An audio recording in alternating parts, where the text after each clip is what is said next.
This is the Slots and Sockets podcast, episode number 108.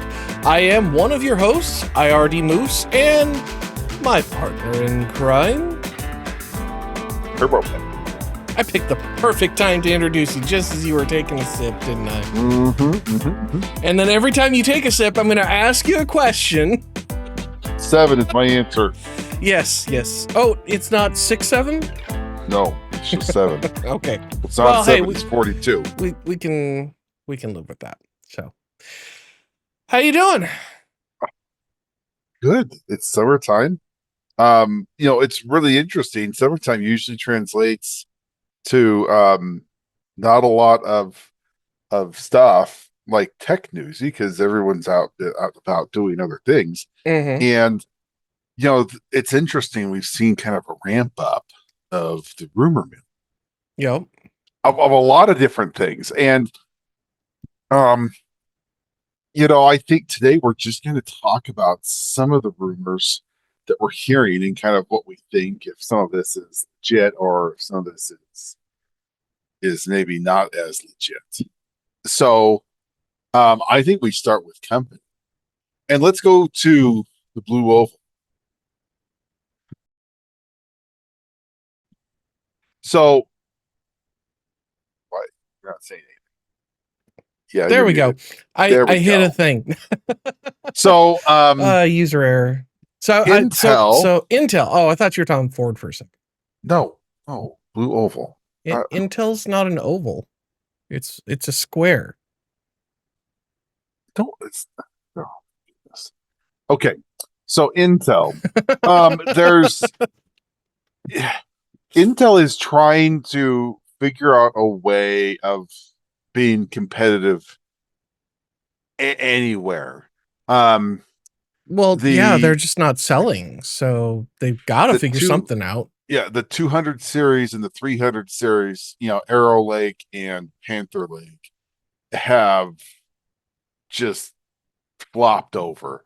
They haven't sold, and they're struggling because that's not good. Which is funny because they actually are selling, but compared to Intel's previous performance, they're effectively a flop.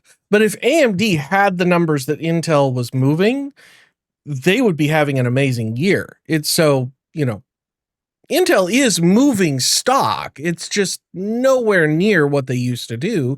And AMD's largely picking up the pieces.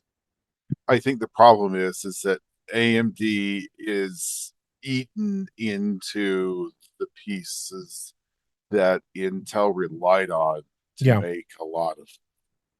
They grabbed a lot of share in the data center. They're really picking up on the home PC side. On the ultra mobile and stuff, AMD's still trying to make inroads, but they're showing some really good promise with a lot of their stuff. So AMD's generally struggled in mobile stuff, though. Intel has struggled with the current gamer set. The 200, 300 series Arrow Lake and Panther Lake have not sold the way they would like to. They're consistently, relying on, there's still a lot of 14th gen laptops that are being sold actively because that's the stuff that sells. And there's a rumor out there that there's talk of, because right now they don't really have a really strong, they're limited in their offering of the DDR4 support. And, AMD came out with 1500X3D, and it's, by far, arguably the best gaming chip in the DDR4 platform. And there's rumors headed around that there's a Raptor Lake next, like a revised Raptor Lake that so Intel a refresh. Well, but because they already refreshed Raptor Lake. But see, here's the question, and this is why I asked the question. is this a refresh, or is this just a rebranding, putting an R at the end of something because they have a crap ton of these Raptor Lake parts sitting around not being sold? Are they going to take a super sticker and slap it at the end of the Raptor Lake Super and call it a Super when it's the exact same chip without any changes? I don't think they I would dare to do that. There's got to be something to differentiate it from the previous parts. If they did do that, It's called a sticker. well, okay, yeah, but no, something of even potentially dubious value, like 100 megahertz higher core clock or something, because Yeah, let's take it Raptor Lake, which shoots itself in the head, and let's because clock it faster. but Maybe the what they should problem do isn't is clocks. declock. Maybe they should the declock it. The problem is with Raptor Lake wasn't clocks; it was all voltage on the ring bus, and so Or that's they want us to. Hmm. I'm pretty confident that's the cause is they were just nuking the crap out of it with way too much voltage. Just from enough of what I've seen. Um, but yeah, it's kind of interesting that AMD and Intel now both are pushing, hey, if you got DDR4 hardware, hold on to it like grim death, because that's not that's not looking good for the Well, industry. and it looks really bad for specifically Intel. Yeah. When they're trying to make plays and to be competitive in an older system. I mean, look, the 5800X release. Um, Look, kudos to AMD. I think it's great. I think it's excellent for gamers. Yep. I think it's a great for people who are an AM4, because if you look at eBay, those things were selling five, 550, $600 Mm-hmm. used. And those were people who didn't want to spend the money to jump up to AM5, but still wanted X3D. I love it. Yep. Absolutely freaking love it. Now I am interested to see, because they did talk about some changes and some engineering feats they had to overcome to re-release this. So I'm interested, for people to start getting some of these pieces, because that should be coming here in the month, to see if there's some validity to maybe these parts being a little bit different from a performance perspective. From Mm-hmm. specs, it's the exact same, but you know they're having to redo some of the bonding surfaces they talked about, and they said it did take some time on the engineering side. So I don't know if this might be the same as a stepping. It is going to be somewhat level of a different uh, chip, at least in how it's designed. Now, performance, not sure we'll see a difference. But anyways, Intel and next. Okay, so out of 10, Moose, Hmm. 10 means for sure we're going to see it. 0 means we're never going to see it. It's never going to see the light of day. Where are you at on Raptor Lake next?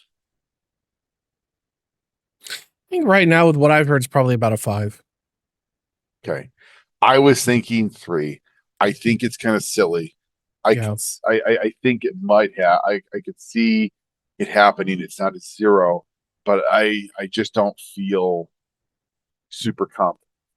All right, so Yeah. now we've done Team Blue. Um, there's no talking or anything on Arc, so there's nothing there. Let's move to Team Green.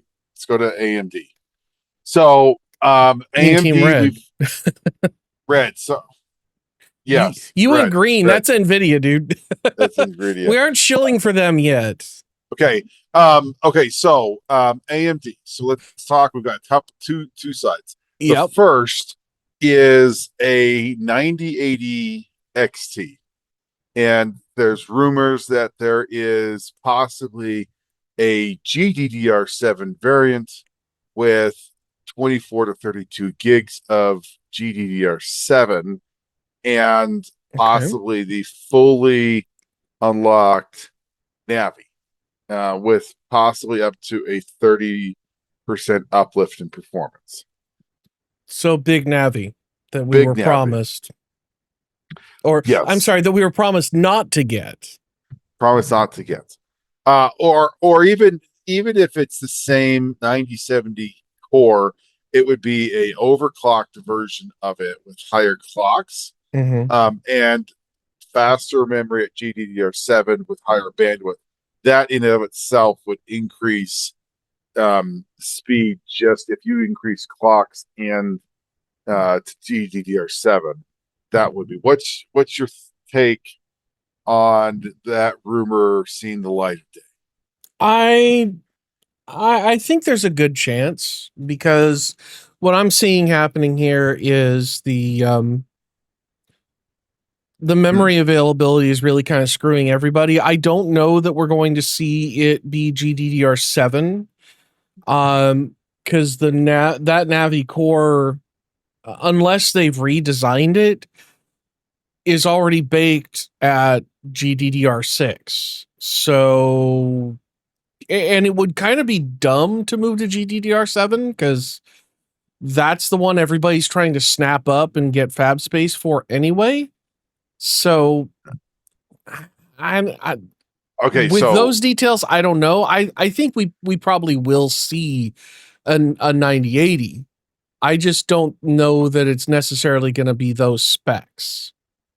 I don't think we're gonna see. I'm at like a 0.5.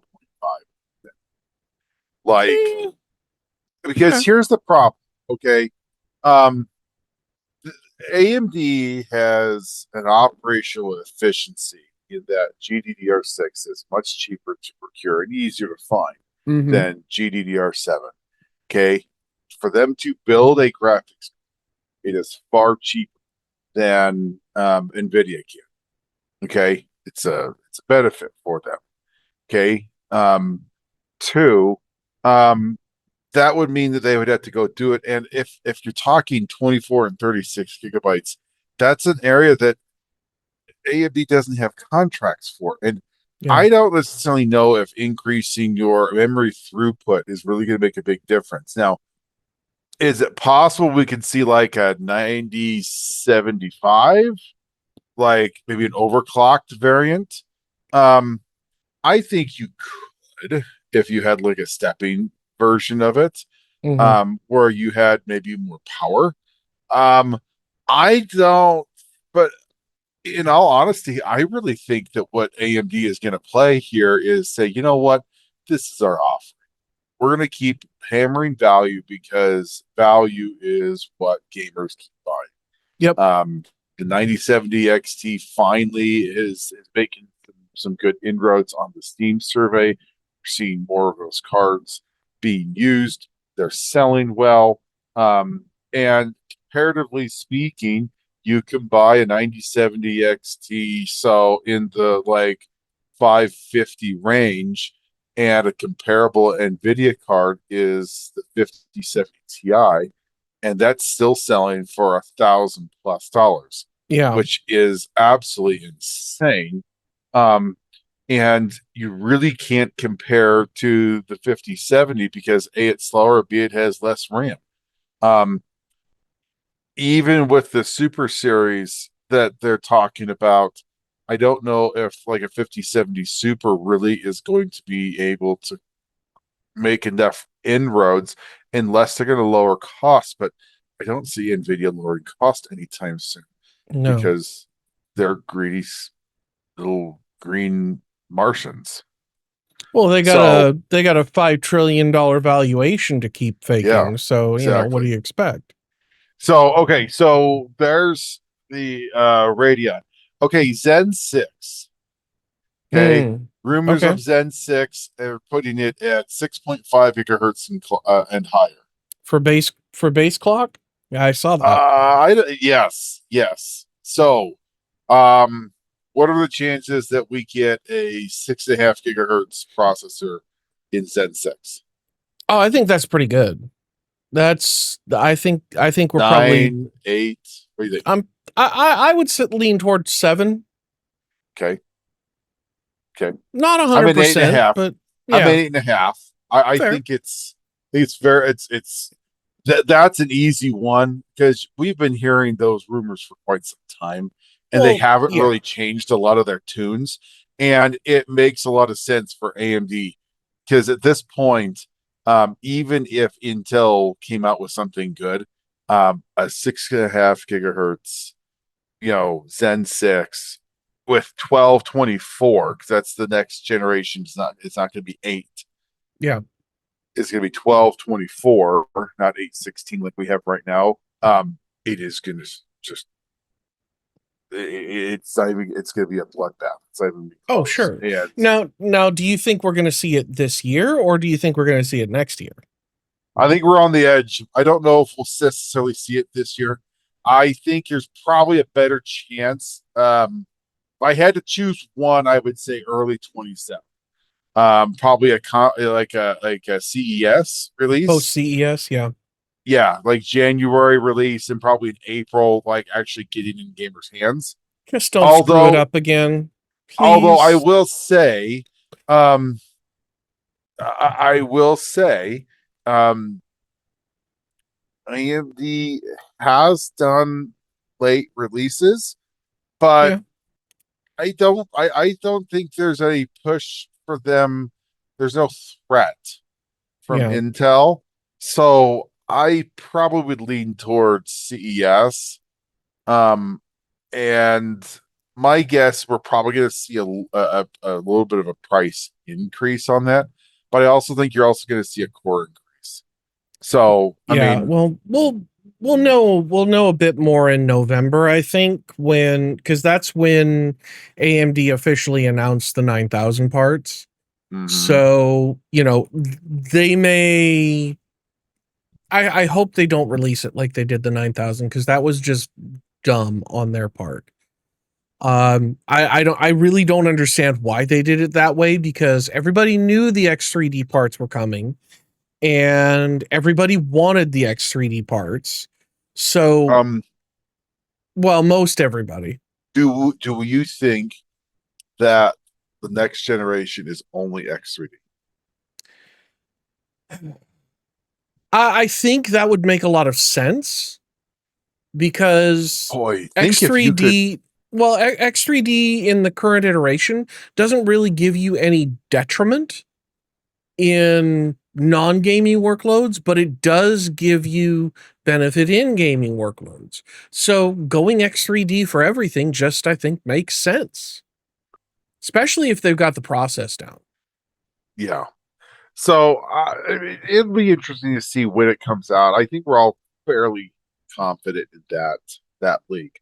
Okay, so let's go to the last one. Team Green, NVIDIA. So earlier this year, there was talk of Super Series. Okay, 50 Super Series. So 5080 Yeah. Super, 5070 Super, and 5060 12 gig slash 5060 Super. Mm-hmm. Okay. And a lot of these were discussions about being able to get 3 gigabyte chips instead of 2 gigabyte chips. And that's why we were going to see an increase in the memory size by third, because they were just going to take off 2 gigabyte memory chips, and replace them with, thus enabling the 30% increase without having to do a redesign. Sure. Okay. Um, and then, of course, like all Super Series, it was a broadening of available cores and speed and clocks. And it was just kind of typically speaking, the Super Series has always been the series to go after, because it's, more memory, it's more clocks, and in the past, it's been cheaper. Yep. So, I they're don't think that's talking. going to be the case this time. I'm very interested to see, because this will be the first, if we see 5080 Super, the 24 gigabyte is going to be a very interesting option Mm-hmm. because it is going to go from a 16 to a 24. I think that's a good thing. I And I agree. think gamers are going to really like that, especially if they can get at the price point of where 5080 MSRP is.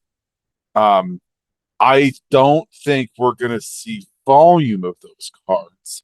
But my first question is this: are we going to see a 5080 Super or any 50 series Super? What do you think? I think we might, but I don't think it's going to be this year. Okay, so you I think think I so, think we're but you think probably that's a about a seven, CES. 7.5. Okay, Yeah. so you think it's early next year? I think CES would be a safe bet. Yeah. Okay, I think that probably makes sense. Um, I would agree with that. I do think the numbers that we've seen, like the Cores 58 Super Leagues, I think those are fairly accurate. Yeah. I think we could see some changes. I also would take a step back and sit there and say, I'm not necessarily sure a 5080 Super is going to see 24 gig.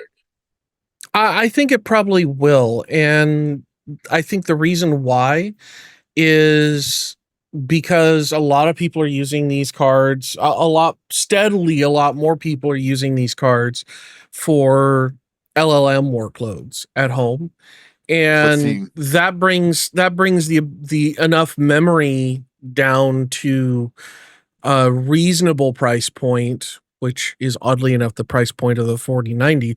Um, to which, yeah, the pricing hasn't been confirmed. I'm just saying it will likely cost at the same price or more than a 4090. Uh, but for me, having that 24 gigs on my 7900 XTX has been quite handy at times. Um, I've run into a few games where I didn't expect it to use over 16 gigs of VRAM, but it did. And thankfully, it played smoothly because I had the VRAM to spare.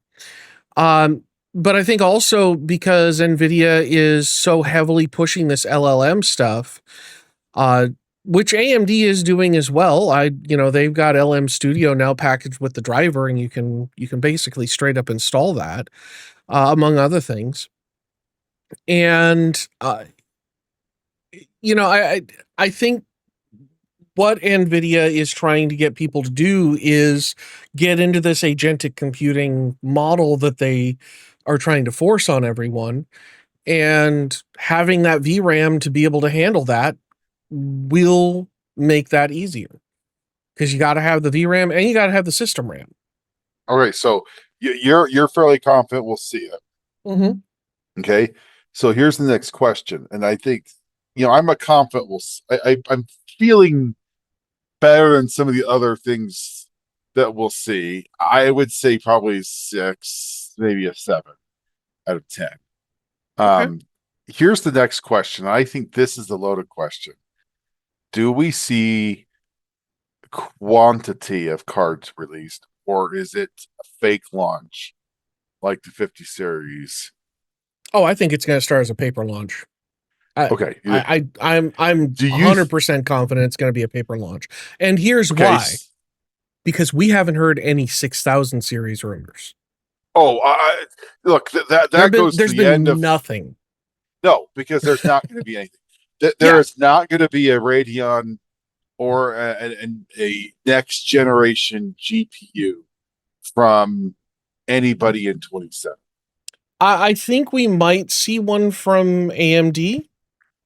No, Though the rumors on UDNA seem to have pretty much died. no. I But I don't think think we see anything. I honestly think that we are coming up on the end of discrete graphics hardware. And I think probably by 2030, we're going to see pretty much the only available hardware you can get is a NUC form factor machine with an APU on it. Whether it's Um, from NVIDIA or Intel or AMD, I don't know. They that stuff might shake out, might not. but I think what we're going to see is a collapse of the hardware market on the desktop side. And I think really desktops are going to become glorified laptops, or, well, basically the equivalent of, an iMac, or, a Mac Mini, where it's just a little box, or everything's integrated into your display, and you run off of the APU instead of using discrete graphics. I'm interested to see. I was as you were talking, I was thinking, you know, it's odd that um AMD and Nvidia were on the same cycle of Mhm. releases of the 9000, well, within reason. Few months, Well, usually gap between. usually They're they do off. release well, usually they do release right around the same time, at least within the same year. It brought up an interesting thought. I mean, if you have the 5080 Super, um, it might be interesting if AMD was able to release their next gen in 27 Mhm. or NVIDIA really could. Because let's talk about the things that NVIDIA is investing a lot of time and effort in. We know that they're doing a bunch of LLM and AI pieces on the data center side.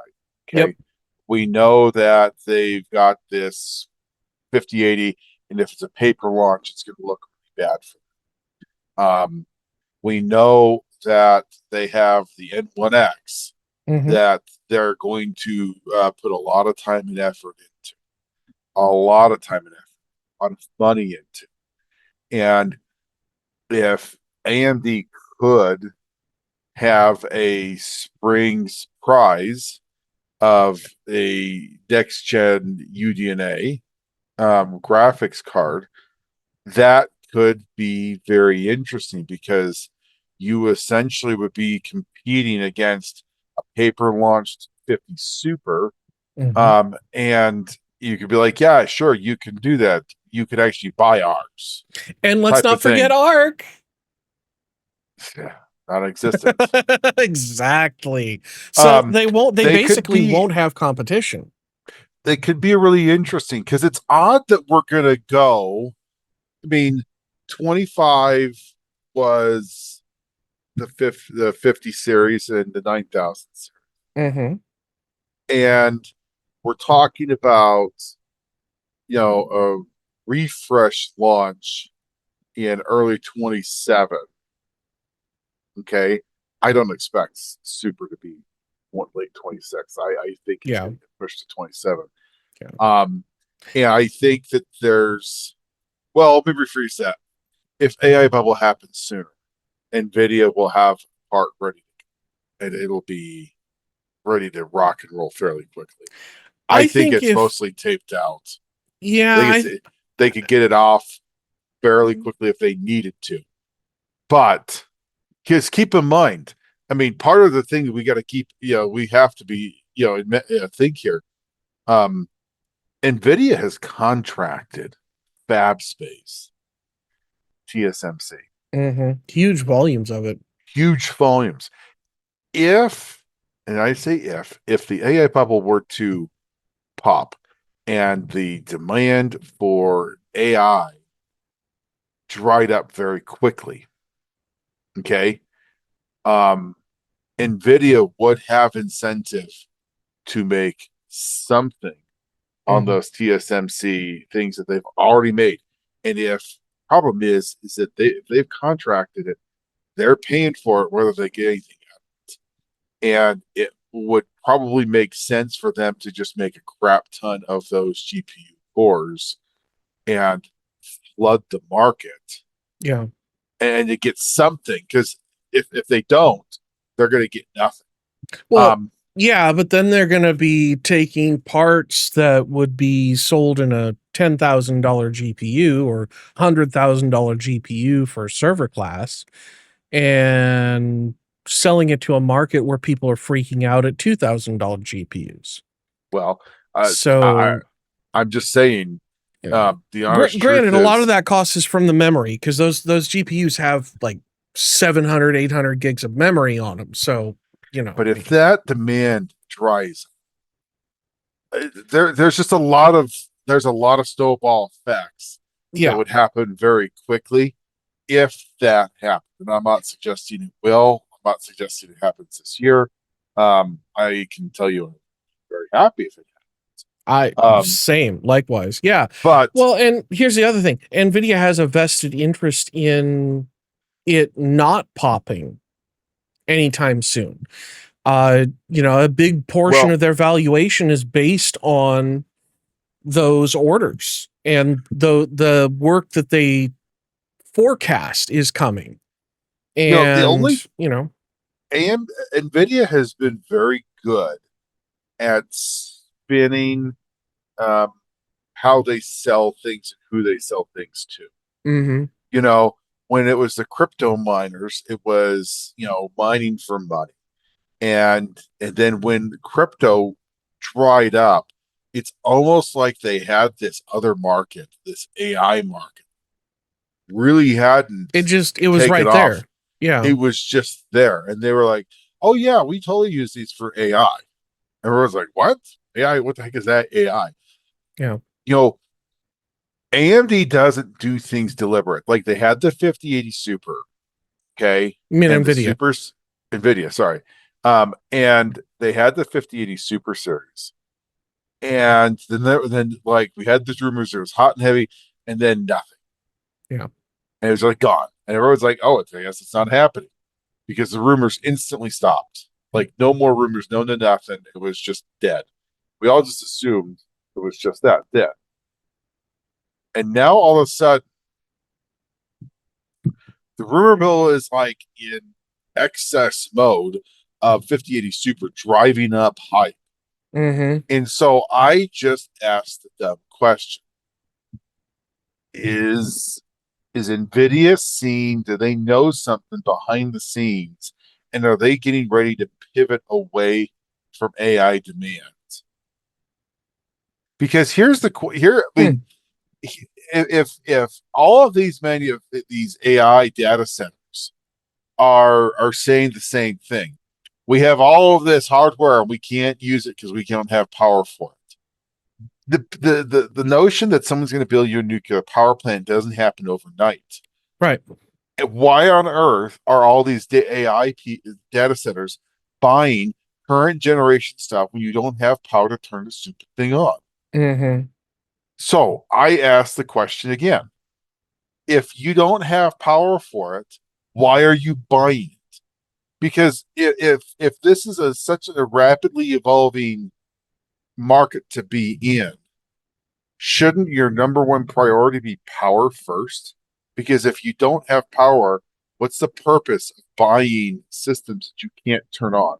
Yeah. You got to have the infrastructure to drive it first, and then you can turn it on. And yeah, like that's a really good point because there's a huge quantity of hardware that I've heard from reports is just sitting there gathering dust, not even having enough capacity to turn them on.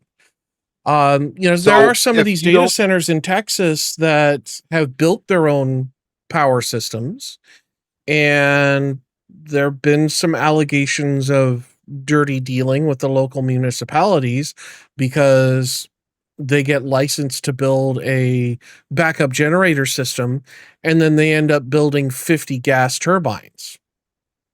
Hmm. Turns out that's enough power to power the whole data center, and well, they might just start spinning those up as emergency generators because they don't have a nuclear power plant to I, connect them up to. and now there's a lot of pushback from not wanting these data centers. Yep. Um, And it's and not because of AI. It's because of the other issues that data centers bring, yeah, like the ELF noise and the crap that keeps getting dumped in the air from the generator systems and stuff like that. I it could be very interesting to see how some of this plays out. Yeah. But this very well could be Nvidia trying to have their next pivot as they pivot to something because the demand of something else is going to go down.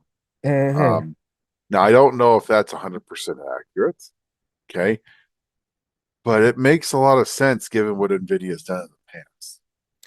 Yeah.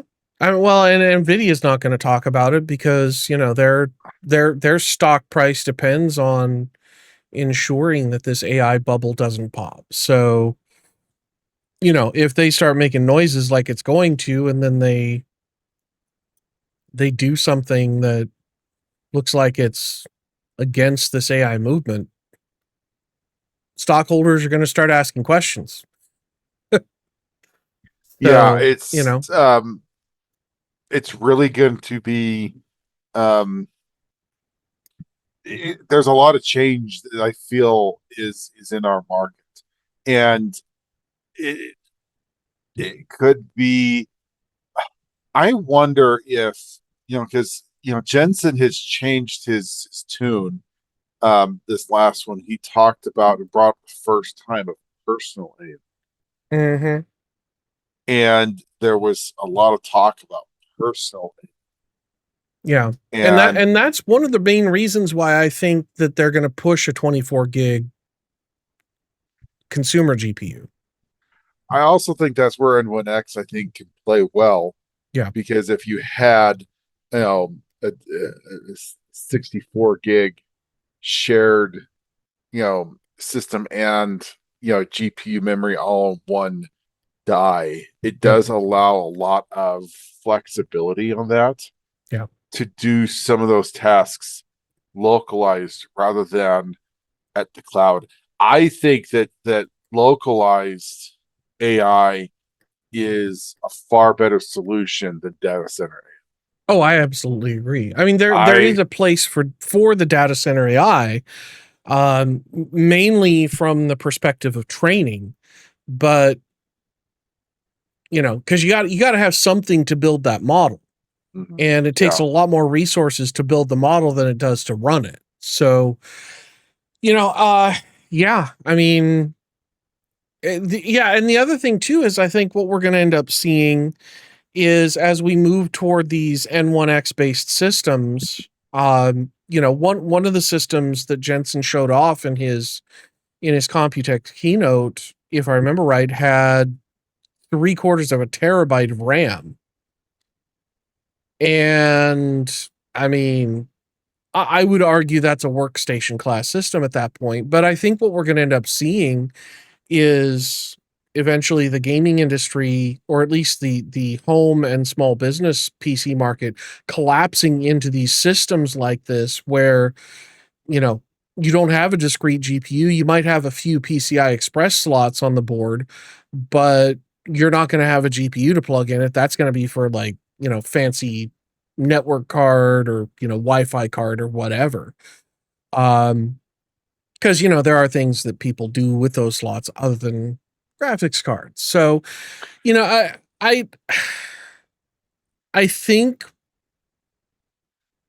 I kind of wonder if this AI bubble isn't going to pop, and instead what we're going to see is it deflate, because Nvidia and several of the major players have such a heavily vested interest in it that if it pops, it could be potentially catastrophic for multiple economies around the world, including our own here in the U.S. And you know,